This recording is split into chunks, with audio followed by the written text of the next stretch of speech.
welcome back to Screen Preach. It's episode 6.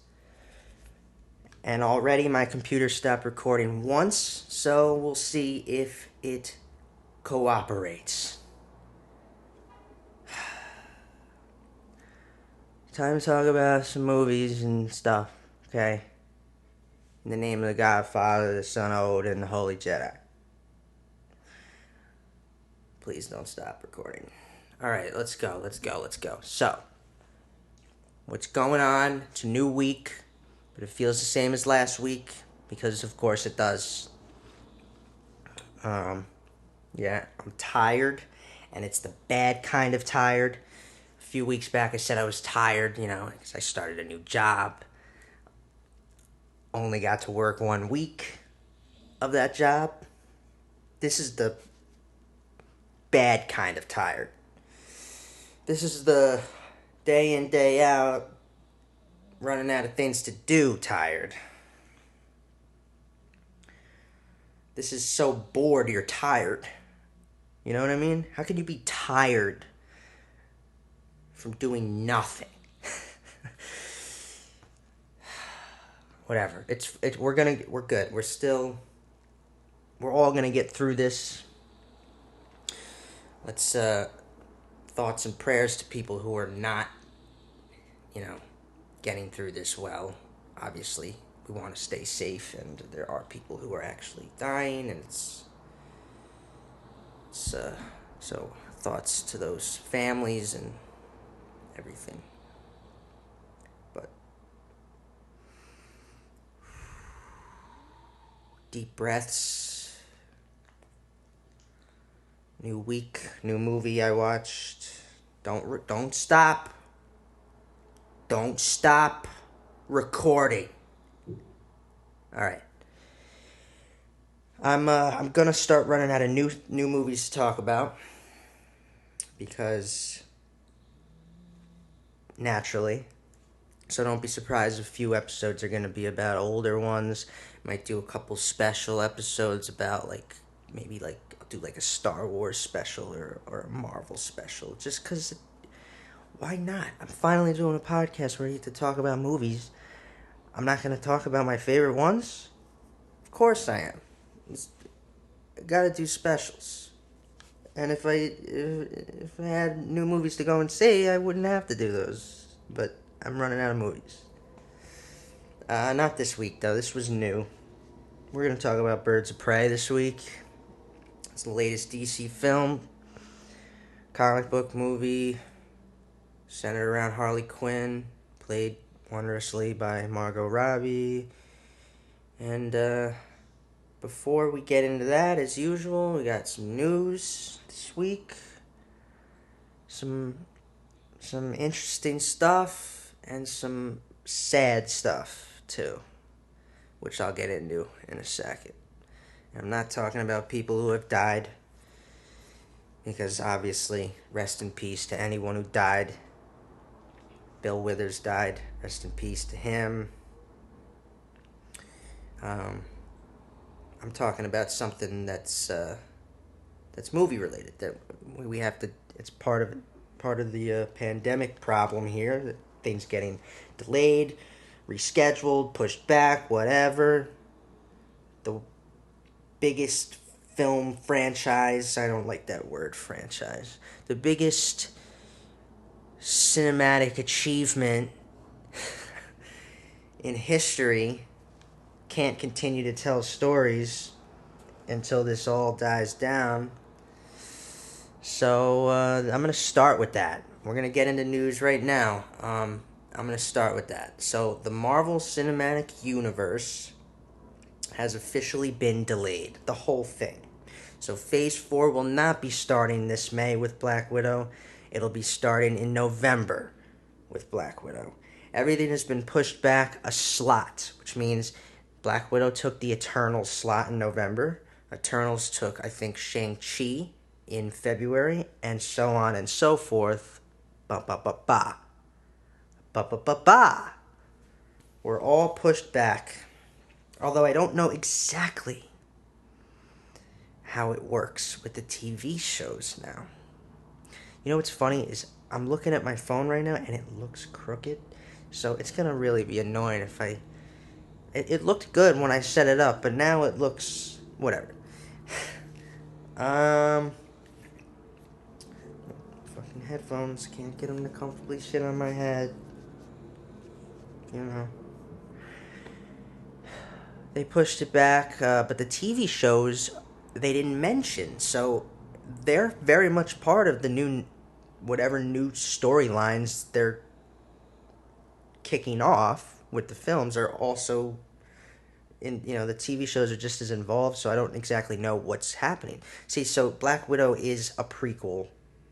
It's like for the Marvel universe, it's their first ever attempt at doing a Better Call Saul. So it takes place in between Civil War and Infinity War. It's about Natasha Romanoff, Black Widow. She's spoilers if you've been living under a fucking rock. She's dead. In Endgame, she died, and so this is a prequel about her.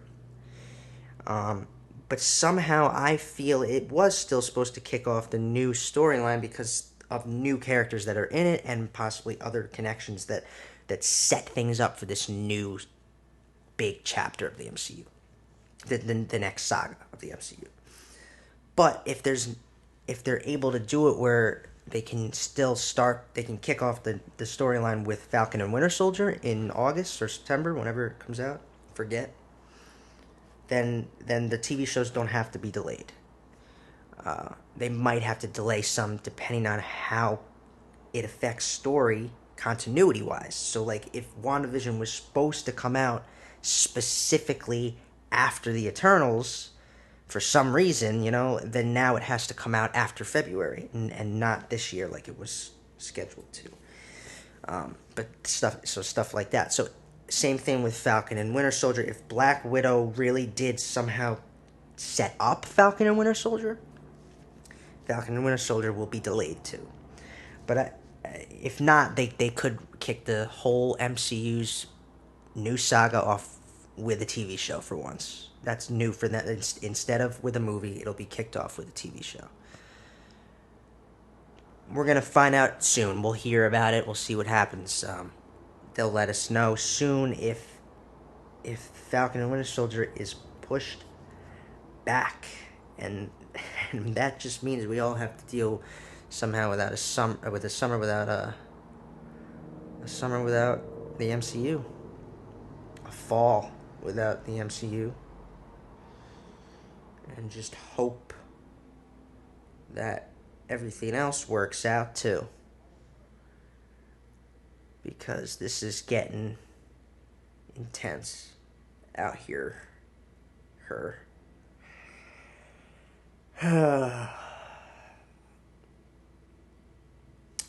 Alright. What else? I don't know.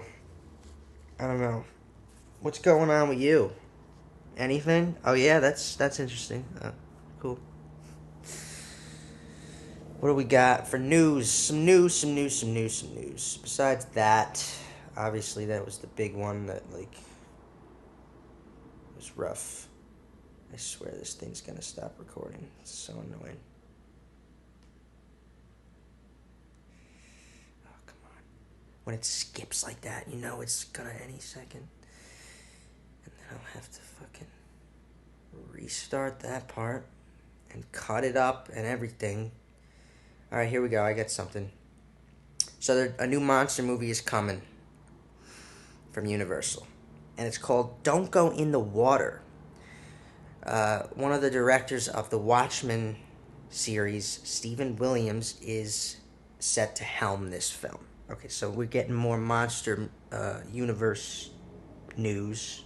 Because they're doing all their monster movies. The Invisible Man. And I mentioned Dracula. I mentioned an untitled one from the Aquaman director, James Wan. This is another one they're talking, and this one is interesting because I don't know what Don't Go in the Water is. And neither does anyone else, because it's not based on an old monster classic. There was no Don't Go in the Water, I don't believe. So, here's my opinion. It's very possible this is their take on the creature from the Black Lagoon. Could be. They're just titling it differently and they're taking a totally new approach to it. Which, yes, if you're gonna, the monster movies are only gonna work if, like I said, if they're like the Invisible Man and they try to be unique and fresh and new. They got to take a different approach and not try to be a reboot. This is if this ends up being Creature from the Black Lagoon, awesome. The other possibility is it's completely new. Just something they had an idea for, or they had a script for, and they want to do it. And if they have it somehow being connected with these other monster films, because I do believe that's still the point here, is they want to connect these films, as far as I know. I'm just waiting for them to redo the Wolfman again, because that's my favorite one. If you saw the 2010 reboot of the Wolfman with Benicio del Toro and Anthony Hopkins, yeah, it was very whatever. I actually liked that movie a lot. I know it wasn't that good from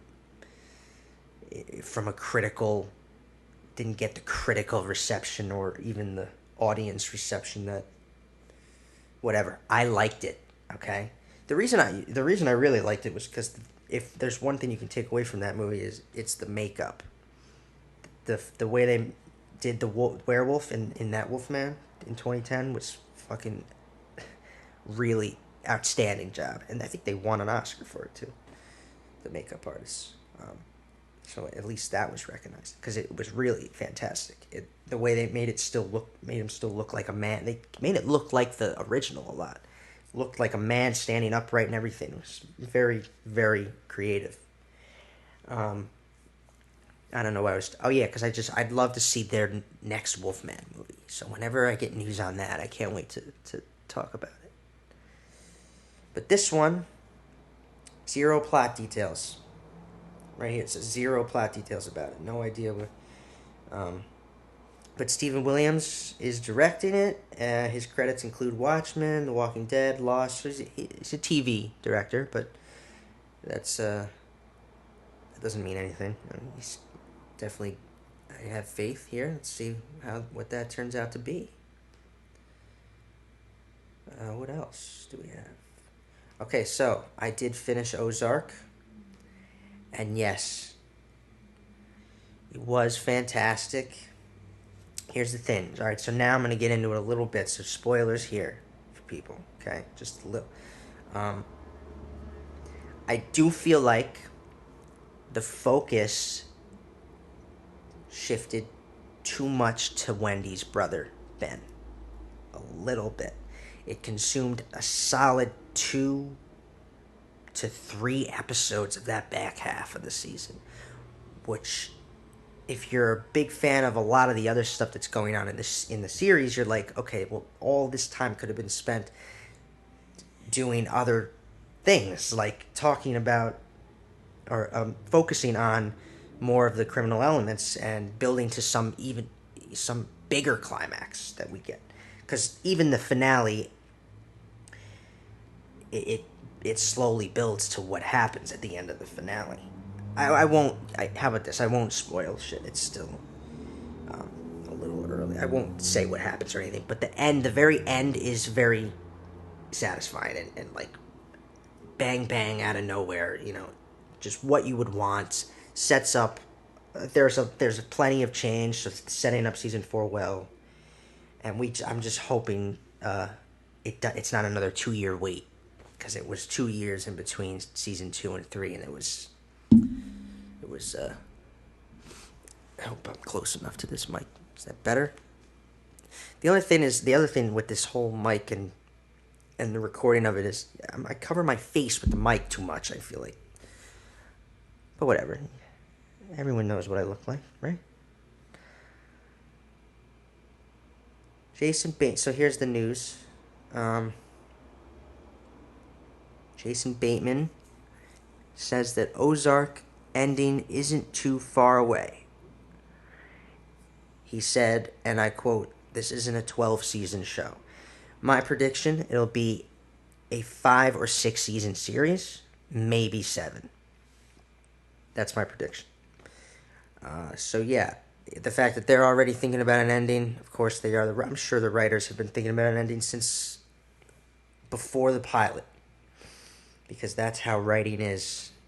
I don't. It's different for everyone. When I write TV, I create a lot. I don't try to get too deep into the world building. I take a lot of notes, and whenever I come up with an idea, I write it down. But I don't try to go too. I've done it before, and I've heard that it can hurt your work if you try to just world build like too much. Just focus on plot and character, and the rest will kind of as you go. Um, but it's different for everyone. So I like to create a lot before I even start writing the pilot. Some people don't even know where they're going. They start writing and they see where it takes them.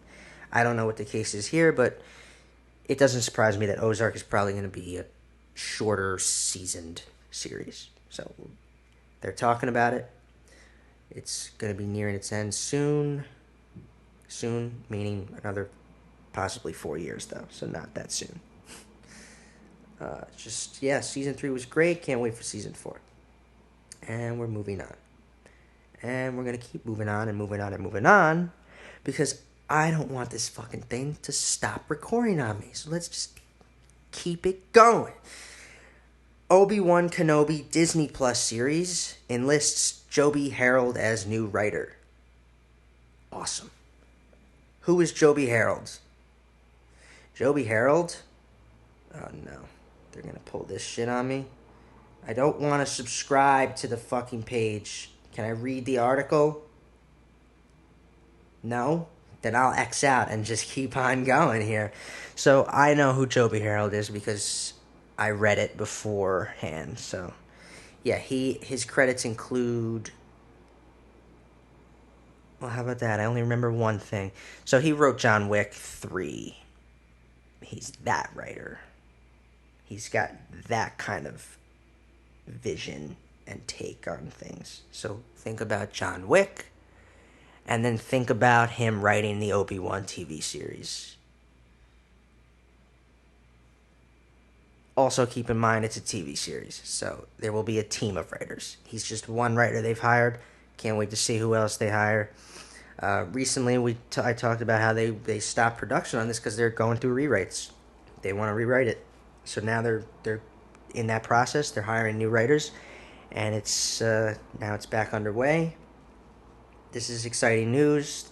I couldn't stand how people kept saying that this show was canceled. That was the thing I kept seeing like in news articles and stuff. That's the phrasing that we were putting out there for this show, is that the Obi-Wan Kenobi series is canceled. It was never canceled. Never said it was canceled. Don't know why you're putting that up. Not canceled, never was. Just going through rewrites. They said that. Never said it was canceled. Let's get that clear. And here we are, back on track. Can't wait for this, man. This is so awesome. I can't. With Ewan McGregor back. So Obi-Wan Kenobi, the guy you know from the prequels, that man comes back and has his own story, a TV series. I mean, it's awesome. You can't even if you're not like a huge Star Wars fan, you can't deny that it's awesome. And I know that because people who are not huge Star Wars fans still loved The Mandalorian because it was awesome. So will this be. This will be too. Let's keep it going. Edgar Wright to direct the upcoming sci-fi film Set My Heart to 5. I don't know. I just saw this and I like to hear about new movies that are being made. Edgar Wright is an awesome filmmaker. He's done things like Last Night in Soho, A Baby Driver. He was also at one point supposed to direct Ant-Man for Marvel, but that fell through. He's got an awesome take. I like his style. So he's doing this film, Set My Heart to 5, based on the upcoming novel of the same name from author Simon Stevenson. The author is said to adapt his own novel, so he is writing the screenplay. The guy who wrote the book is writing the screenplay. Edgar Wright will direct it. And it's a sci-fi, right? Oh yeah, I love this sci-fi. So what's it about? The film tells the story of an android in 2054 that goes on a mission to convince humans to allow his kind the ability to have feelings. The android, who is also a dentist, finds inspiration to seek love after watching 80s and 90s films. That sounds interesting. It's probably going to be more of a dram, drama, like a sci-fi drama. Like, it'll be a slower, deeper film, but with sci-fi elements. That's what it sounds more like to me. They're going to try to humanize this film by humanizing the android. It sounds like a good novel, too. Maybe I should read it. My knowledge of novels is limited. I don't branch out enough. I read things that are... Well, I got into Stephen King stuff, so I just kept reading Stephen King stuff. And then I read things that are related to things I know. So I'm like the Game of Thrones books or like Star Wars books or... Yeah, I don't know. Whatever. Let me tell you, Star Wars needs to start adapting books, okay? Their TV shows on Disney Plus should all be adaptations of the books, the older books. Do all old timeline. I just finished the Darth Bane series, and before that, I finished the Old Republic series. It's fucking intense. It's awesome. Could you imagine seeing these on TV? My God. Man. Moving on. What other news is there? So, last week I mentioned how I don't know when Rick and Morty is coming back. And for crying out loud, I want Rick and Morty back. There's supposed to be another 5 episodes or something. Okay? Well, they announced this week with a new trailer that the last 5 episodes of Season 4 will be returning on May 3rd. Everybody, check your calendars. May 3rd, Rick and Morty comes back. We might still have nothing to do at that time, too. I hope things are starting to turn around by then, but we'll see. So yeah, Rick and Morty, May 3rd, comes back. Go check out the trailer, too. Or don't. Don't go check out the trailer. Watch the show. And then everything you see will be new and funny. Trailer's just going to give away some funny stuff. Don't watch it and wait for the show, and everything's new and funny. Alright. Once Upon a Time in Hollywood novel potentially being written by Tarantino. So now he might turn it into a novel. He might write a novel for Once Upon a Time in Hollywood. He's got time. I'm sure that would be interesting, and I would definitely read it. Like that. Like, that's something like I would read. Like, I'd read that novel because it's like, it's based on something I already know. That's my problem with novels. I have that problem. Aside from Stephen King, but even Stephen King, every book he's ever written has been turned into a fucking movie or show. I mean, come on. So that's why I read Stephen King. Whatever. That's interesting. Oh, and here's more some more news to look forward to. So, A Quiet Place Part 2 was supposed to come out a few weeks ago now. Got delayed because of the coronavirus, and now it has a new release date. It'll be out Labor Day of this year. So now it's been pushed back to September. That's when A Quiet Place Part 2 will be out.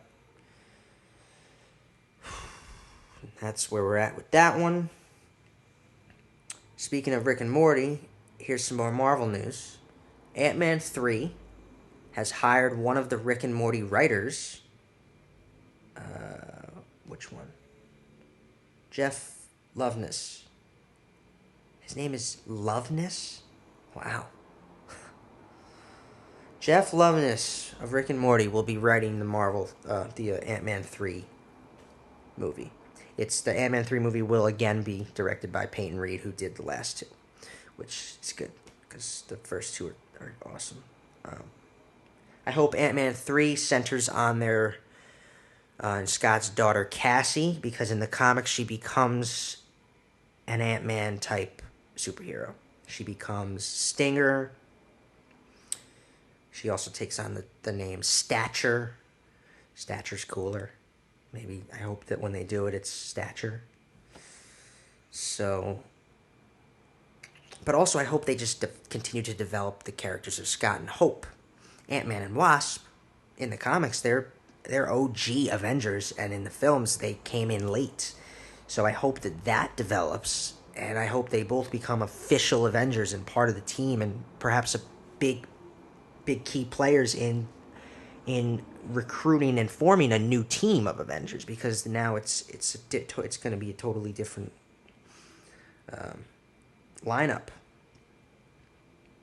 You know, considering Iron Man is dead, Captain America's retired, Black Widow is dead, and so on and so forth. Things are different. Things have changed. If Marvel can embrace change, their universe will never fatigue. It will, if it can stay fresh and unique, it will thrive for another 10 years. Give us another awesome saga. Everything we're all hoping for. Yeah, that's it. I don't think there's anything else. News-wise. If there was, I would have talked about it. Yeah, that's it. We're going to move on. We're still recording. That's good. All right, I'm going to talk about Birds of Prey. This was enjoyable, too. I get that right off the bat. This was an enjoyable DC film, and what more can you ask for, given their track record? I'll start with story and script, okay? The structure of this film is very fun.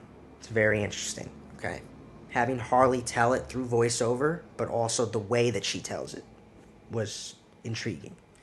She's all over the place with how she tells the story. Therefore, the structure is all over the place. It's literally ordered in the way that she tells it. It's fun.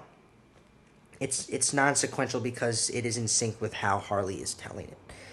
However, Harley tells it in an interesting way by also the way that she comments on things in the film is fun. I like how when she'd point things out, or whenever she would reveal a new person that might hate her, she puts like grievances up on the screen. Like I just loved like that whole style of the way to tell the story. It was totally you're in Harley's mind for the way that the story is told. It's definitely Harley telling it. And this is probably the best example of when to experiment with structure. You only want to try something different if it helps aid the story. Otherwise, you shouldn't experiment just for the sake of making it look or feel cool. Keep that in mind if you're a writer out there and writing. I also like I mentioned how I like the way she categorizes things. But, I mean, aside from the structure being interesting, it did confuse me one time in the film. It confused me one time. And it was when Huntress is talking to Doc. Now, Doc is Harley's landlord, I guess. And at one point, Huntress goes and talks to Doc. And I didn't realize that it was still part of her flashback, her cutaway. I thought it was part of the main timeline. So when the building then blows up, I was like, okay, whoa, wait a minute. Where's Huntress? She was just in the building too. But then when I watched it again, I realized that was still part of her cutaway. Not a big thing. Anyway, as I thought before I saw it, so I initially, before even seeing this movie, I knew that a film with Harley Quinn as the protagonist, played by Margot Robbie, was gonna work better than that very flawed Suicide Squad that she first debuted in. Okay. But the film still suffers from a continuity or connectivity or believability problem, I guess. And it's because of DC's own doing, which I'll get into. I want to get into all of it. Alright? Suicide Squad, it came out when DC was still trying to connect all their films like Marvel does. It places Harley Quinn in the problematic DC world rather than the more effective one being worked out now. So in the recent films, you've noticed they've gotten better. This film falls kind of in the middle of the shitty ones and the good ones. It'll suffer from the fact that the first movie she debuted in came out during that crappy continuity error time. Sometimes it didn't work for me that we are in Gotham and we have no idea where Batman fits in. In any other property existing in Gotham City, there is some explanation as to the status of the Batman in some shape or form. Okay? I understand in this case, Warner Bros. Is trying to brush off their poor attempt at Batman with Ben Affleck, but there needs to be some nod, and it never comes. Just a small thing for me with this, and it's just part of their... It's a product of their fuck up. Okay?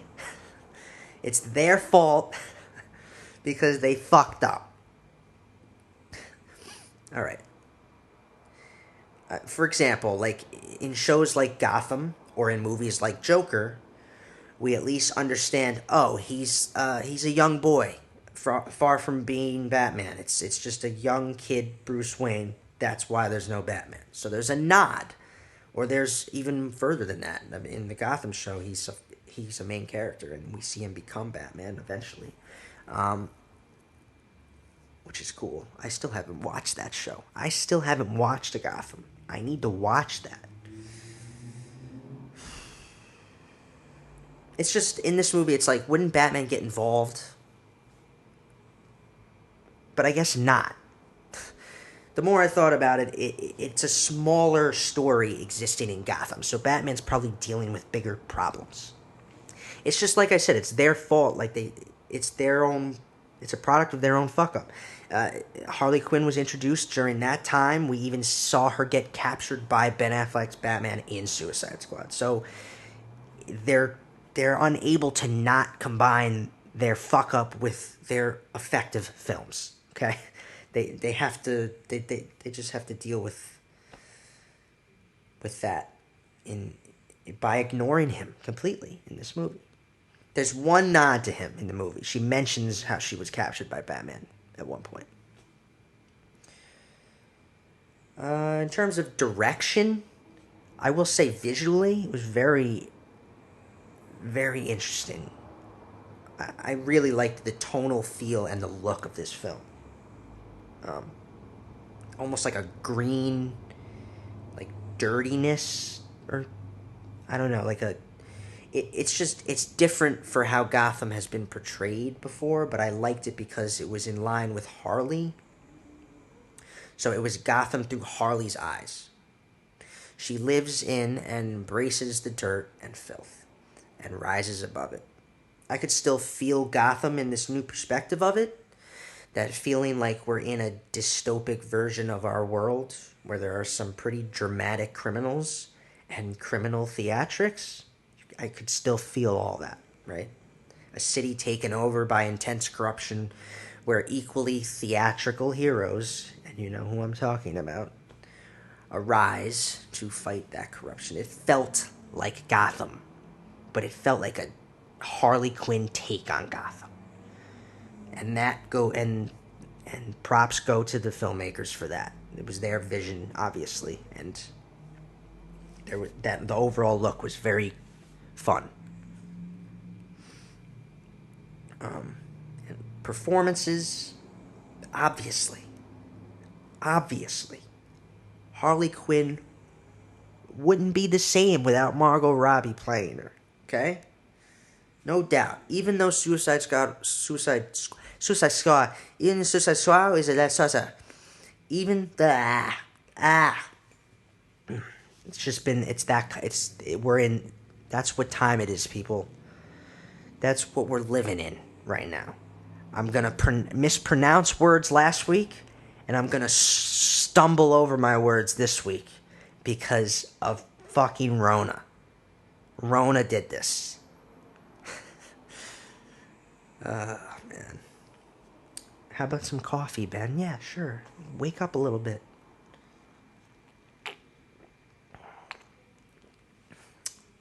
So anyway, even though Suicide Squad was a lackluster film, it was Margot Robbie's Harley Quinn that stood out. She was the breakout performance in that movie. She carried that movie, okay? That awesome performance continues here in this film. And while clearly Margot Robbie steals the show with her performance, I also thought there were many worthy portrayals of characters we've been hoping to see on screen for some time. Yeah. What works well, in fact, is that these characters all have many relatable qualities and backstories that make them more appealing to the audience. They're all dealing with some real shit. They're all very humanized. I mean, Harley simply just wants to find her identity without a man in her life, without Joker, right? I'm sure there are women out there who can relate to that. I am mostly talking about our heroes, too. The antagonists are brutally tough to endure, and there's nothing relatable to find in them, even though they can be fun to watch. Which brings me to Ewan McGregor. Okay, Ewan McGregor's take on Black Mask was very interesting. I didn't hate it. I didn't particularly love it, but I never thought of Black Mask as like a whiny, childish villain. And look, it's almost like the writers were looking to make the men in this film portrayed as immature, childish, or just downright shitty. And I understand that, okay? Look, this film is definitely relevant for the times, given everything, Me Too, and definitely relevant. So I understand, and it's a Harley Quinn movie. So what do you expect? This is a Harley Quinn movie. This is the kind of movie it would be. There's nothing wrong with trying to address or express the issue of misogyny, because it's a real issue and it should be expressed. But I hate to break it to you, ladies, but not all guys are assholes. Okay? I just would have liked to see one good guy in this story. Just throw a couple more in there. Just because every one of them is an asshole.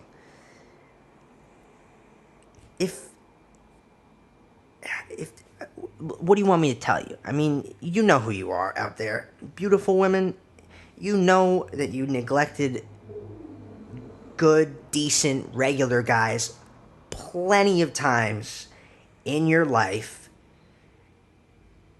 so that you could go date some douchebag. And then you're surprised when he acts like an asshole. Give that high school girls, give that secluded, kind of good-looking guy, keeps to himself, maybe a little odd, artsy, whatever. Give him a chance, and then tell me all guys are assholes. You know what I mean? Like, whatever. I'm getting off point. The point is, I would have liked to see a couple more good guys. That's all. Just, it's funny because the only good guy that's in this movie, and I'm not even talking about Sal, who makes the best egg sandwich in Gotham City. That was awesome, that part. I'm talking about the guy who saves Huntress. After her whole family shot up, she somehow survives that. She doesn't get shot. He gets her, he helps her escape and brings her to Sicily, and she trains as an assassin. That one guy was the one, that guy was the one good guy.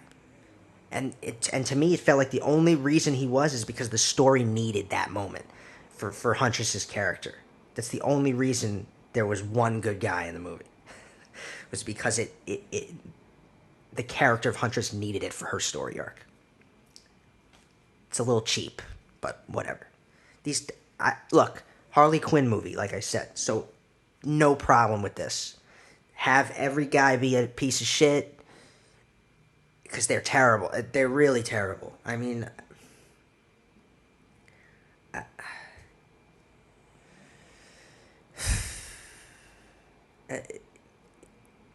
I liked Ewan McGregor's performance. I did. Um, he's clearly I like how he's like a little boy. He's like a spoiled brat who wants what he wants when he wants it. He literally throws tantrums when he doesn't get his way. It works though, because in actuality he's not a little boy, but a grown man who can do anything at any time unexpectedly, and that's both dangerous and scary. So he works as a villain. He's a terrifying villain because of that. He's completely lunatic and unexpectedly crazy. So you never know when he's going to do something, and it's like, Jesus Christ, somebody fucking take this guy out already. So what do you expect? Like I said, with a Harley Quinn movie, it should be these badass women too that beat him. It should be them fucking kicks his ass and wins. It should be this kind of movie. It's not like it's not a good movie. The the best thing about this movie, actually, too, is that it's genuinely funny. I laughed as much as I cringed because of how wacky and brutal it could be at times, too. It's got all the Harley Quinn wackiness you would expect. It's funny, non-stop action that makes it enjoyable and interesting, thanks to a well thought out little story that holds it all together.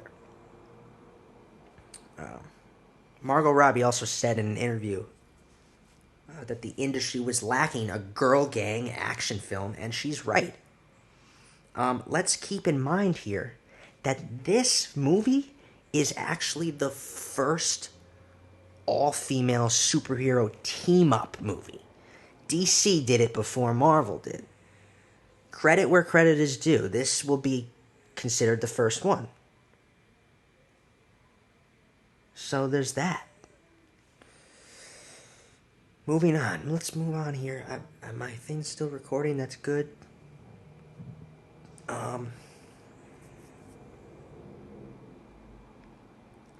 Little.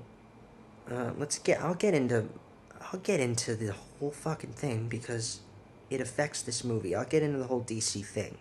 It's not even DC either. It's Warner Brothers. Okay, Warner Brothers. You know what you did. All right. You know what you did. Warner Bros. Is fortunately, okay, here's the thing. They're fortunately beginning to finally understand that DC films need more individuality. With that being said, they only need to stand on their own now because of a problem they created earlier on by rushing and crapping out an attempt at replicating Marvel. Okay? When they did Batman vs. Superman and Justice League, if they had taken their time, like Marvel did, to build their world, flesh out their characters individually first, and then build a team up, we would all very possibly have a different opinion on DC right now. They might even have been competing with Marvel at this point for the title of Best Cinematic Universe. Easily. They certainly have the characters for it. They have the quality. They just didn't think things through. They didn't have patience, is what they didn't have. They were just thinking about their fucking money. You know? It's obvious. It's obvious to anyone. A thing, you know? It's obvious a thing. Like, just take your time and build the world. Build the story. Build the characters. You know? What any normal writer would do.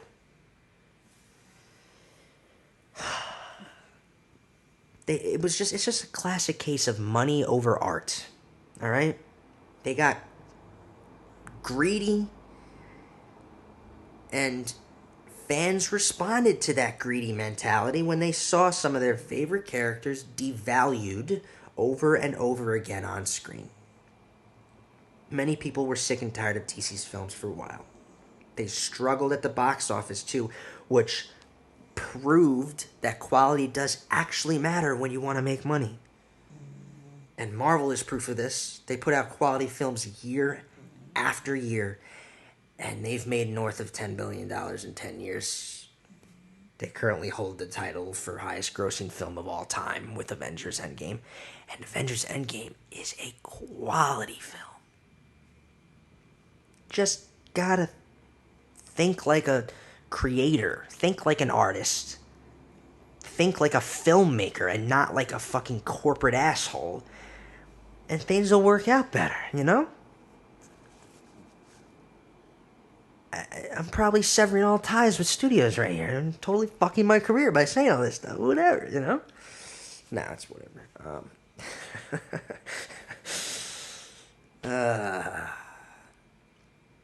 Whatever. I have to talk about it.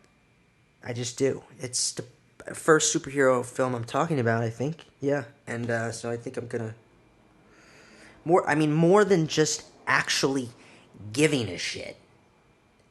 Putting the time into the films, having some resemblance of patience, you also need to take risks.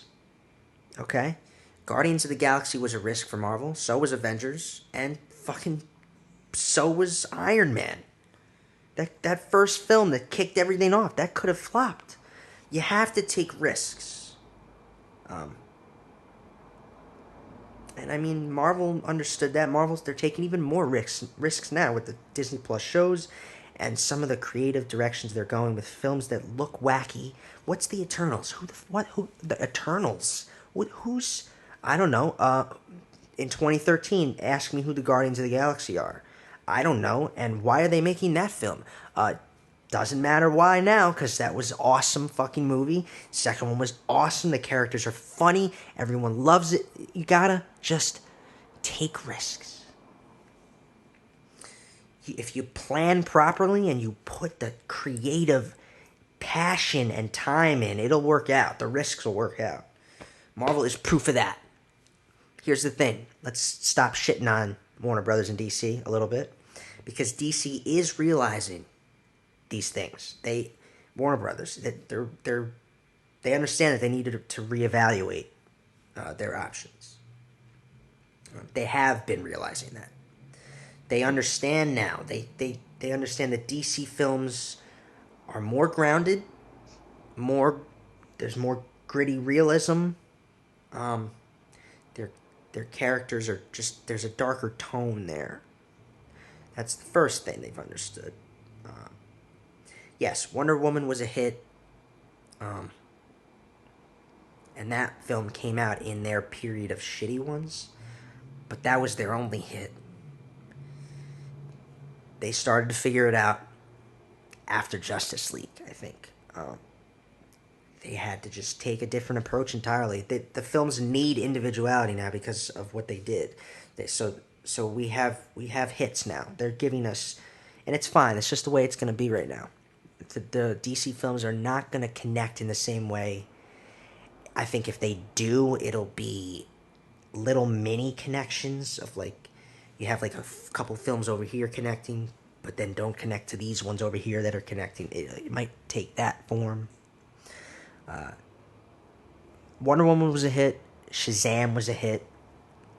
And then when you got a film like Joker, which fucking, the Oscar nominations, I mean, when you put out a fucking masterpiece, I think it's safe to assume we can still put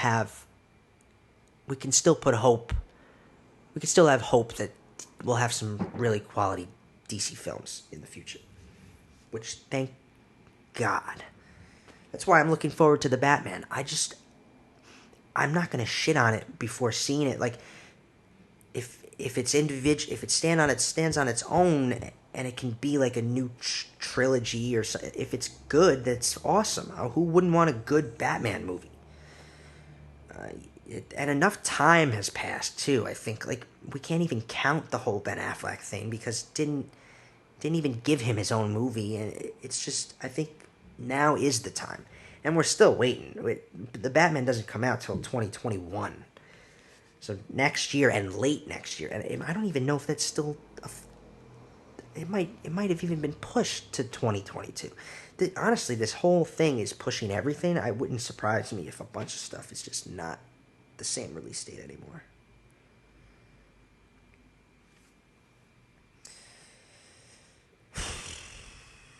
All in all, Birds of Prey continues the current trend of, this was another good one for them. It worked because it stood on its own. It has a singular vision for what kind of film it's going to be, and it's embracing the themes and tone DC is known for. They also found a way to be dark and funny. I think this film is the perfect example of how to be grittier and still pull off the humor side of it. I told you, I laughed as much as I cringed. Hats off to Warner Bros. For waking the fuck up a little bit. And, I mean, they still worry me when they throw shit at us like Aquaman, which wasn't... It was okay. The Flash is still coming, and I think with the same Flash from Justice League, so it's like... I don't know... You know, and they're doing another Suicide Squad with, like, recasting of characters. Like, Will Smith's Deadshot is now being played by Idris Elba or something. Like, it's weird. It's just weird. But I guess if the movie's good enough, those little things won't matter. Hey, look, Guardians of the Galaxy director James Gunn is the one who's doing the Suicide Squad movie, so... that gives me a little more hope for it. It's just weird. Everything is so... There's no continuity. Let's put it that way. There's just no continuity. And it's fine. I guess. I'm still trying to piece it all together. It's just a little confusing. I'm sure it confuses people in general who don't follow it, you know? And that's where it's like, I feel bad for those people who have to be like, wait a minute, wasn't this person in that movie with that person? And then, like, why is the, yeah, you know, that shit is what it is. Wow, I'm really tired today, huh? I'm like in a haze. I don't know. I'm running out of things to read. I'm running out of things to watch. I'm not running out of things to write because I started a new project, so that's good.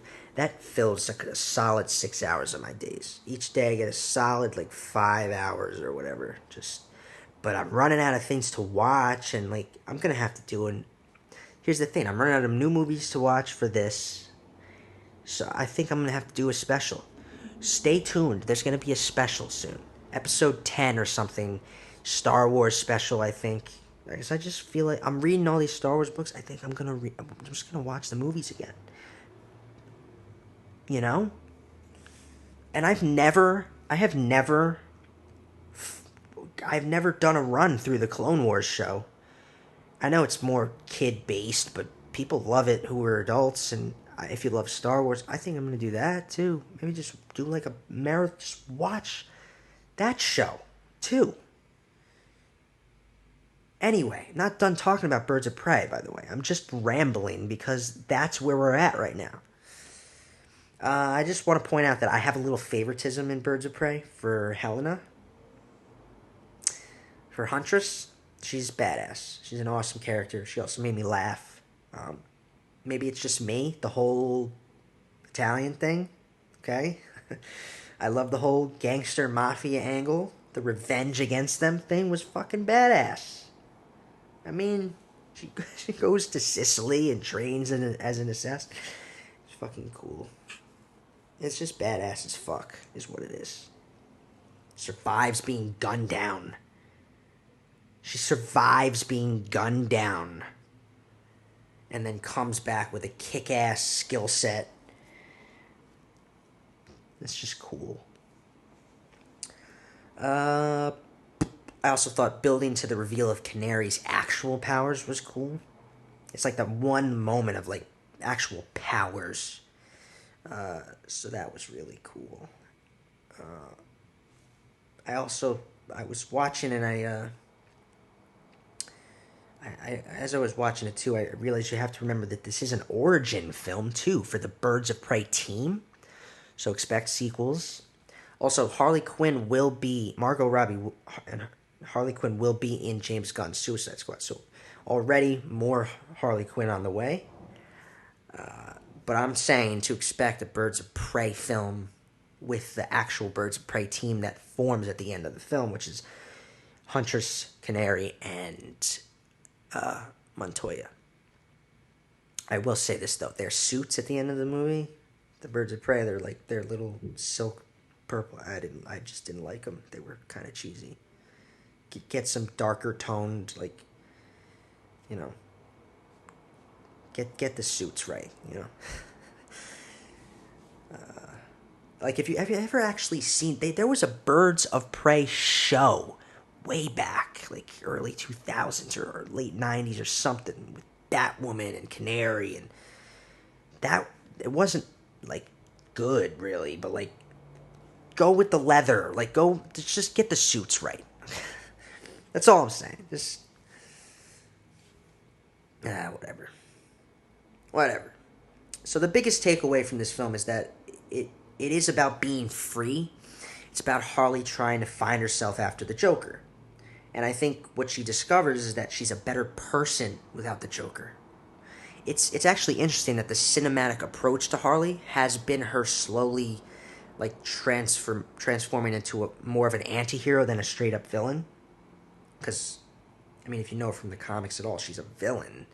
And, I mean, seeing her slowly becoming better has been interesting. She helps save the world in Suicide Squad, and then she helps an estranged kid, Sandra, in this film. That's also why, so structurally, that's also why I think the reversal of this one is when Harley desperately, in an attempt to save her own skin, agrees to trade Sandra away to Black Mask. She had to realize that was wrong. So that's why that's the reversal of the movie. She realizes that she was wrong to do that, and she has to make up for it by doing the right thing. So, yeah, what they touch on in this is that she may be anti-establishment, which she even says in the film. And yes, she's still unhinged, a little crazy, but not bad. Like, not all-out evil. Not evil the way the Joker is evil. You know? She says at the end of the film to Sandra while Sandra's held at gunpoint by Black Mask, she says, "You make me want to be a less terrible person." This is her moment of realization. She realizes she's stronger than Joker because she's not evil. And then that's her big moment in the movie. I'm the one everyone should be scared of because I'm Harley fucking Quinn, you know? She realizes she becomes a hero in that moment. When she saves Sandra from an actual villain, she becomes a hero. So, that was cool. That's just a cool take they've been taking on Harley. But all our main characters in general, they're all looking for some kind of emancipation. It's a line in the movie. I wasn't the only Damon Gotham looking for emancipation. Yes, they're all looking to feel free, looking to change in some way, trying to feel fulfilled. They fill their voids by doing the right thing in the end. They've all lost something, lost a part of themselves, and are forced to move on without those parts. Whether it's Harley losing Joker and her old life, or Montoya losing her identity as a cop and losing her job as a cop altogether, or Helena losing her family and Canary losing her mother. We hear that she lost her mother, and I presume her innocence too, as by extension. They all have to move on by embracing that they need to change, thus kicking some bad guy ass and becoming heroes. They find their purpose instead. They lose something and then they find their purpose. And that's it, really. That was like the overall themes and stuff. Messages. Obviously, it's important to point out things like misogyny. The guys are terrible in this. Even the cops are terrible. Like, that was like that moment with the whole cop thing is to like point out inequality in the workforce. Important messages, social issues. It was a good movie. I like how Harley's favorite sandwich. I love the whole thing with her favorite sandwich. I guess that's supposed to represent her comfort or something. And she's denied that comfort early on in the film, and I think she's denied that comfort because she has to be comfortable with herself before she can accept that reward. And the only way to feel comfortable with herself is that she has to find herself again. It's all about finding her identity now. And I think when she finally does the right thing and she saves the day and everything, she earns that sandwich at the end. It's a good movie. It wasn't great. It wasn't like amazing or anything, but it was good. It was fun, enjoyable, a lot of action. The fucking choreography, like, it's really badass fight scenes. The hand thing in the climax, that made me crack up. The fucking hands in the... There was a whole... Oh my god. It was good. I gave it an 8.2 out of 10. And that's where we're going to leave it. That's where we're going to leave it. I already ran out of old movies, by the way. I already ran out of new movies, by the way. So next week, come back and I'll be talking about White Boy Rick. That's next week for a few reasons, and there's a few reasons why I want to talk about that one, and I'll get into it. But that's what I'm going to talk about, because it's just something that I wanted to see when it came out back in 2018, and I didn't get a chance to. I finally did see it. I'm going to talk about White Boy Rick next week. Come back. Let's do our sci-fi quote of the week. This one's tough, okay? But nobody seems to really give a shit because nobody answers them. People, I put them up on Instagram now too. Try to figure them out. Take a guess. I don't care if you're wrong. If you're wrong, by the way, I won't answer. If you're right, I won't answer until the end of the day, and then I'll like your comment, and that's how you'll know I said you're right about which movie it is. Just take a guess. Trying to have a little fun, and there's nothing else to do. This one's a little tougher. It is. You newer models are happy scraping the shit because you've never seen a miracle. Name that movie. It's not easy. It's newer, by the way, too. But it's a sequel to an older sci-fi movie. There's your hint. As usual, I'm your host, Ben Morganti, okay? Follow me on Instagram at the Ben Morganti. Follow me on Twitter at the Ben Morganti. Follow the show on Instagram at Screen Preach. You know, the name of the show? Yeah. Um, and check out my website. If you're bored and want to read something, there's screenplays up there. There's clips of films, little films that I've done. There's just some interesting stuff on there. So go to my website, benmorgantistory.com. And if you really want to support the show, become a patron at Patreon. As usual, you can find Screen Preach wherever you listen to podcasts, which is probably Apple Podcasts, or on YouTube at Morganti Studios. Or you can just look up Screen Preach and it'll come up.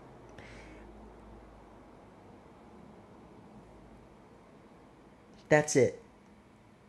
Have a cinematic week.